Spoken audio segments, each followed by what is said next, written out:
Homes, neighborhoods, that is what Israeli strikes are destroying across southern Lebanon. They're also killing civilians.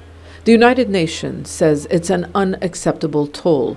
A month into what is being called a ceasefire, nearly 700 people have been killed. Those who are pulled from the rubble are sometimes only a few months old. An agreement between the governments of Israel and Lebanon to extend the ceasefire for a further 45 days so far remains just ink on paper. And the strikes are now taking place deeper inside the country, with frequent forced displacement threats to towns and villages roughly 55 kilometers north of the border.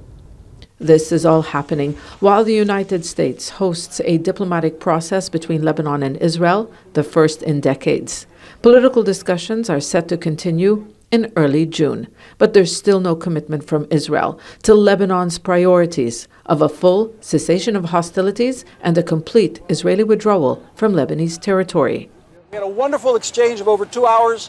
The Israeli ambassador to the U.S. says, for the first time, talks are not focused on when the Israeli army will withdraw from southern Lebanon, because Israel's presence there is because of Hezbollah's presence.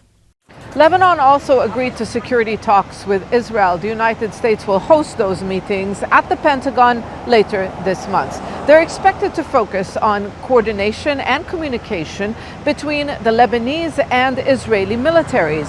Here in Beirut, it is being seen as part of efforts to disarm Hezbollah, which could trigger tensions inside Lebanon.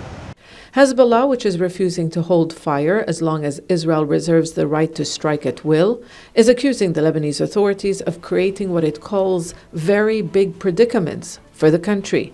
It says neither the government nor anyone else will be able to carry out what Israel wants.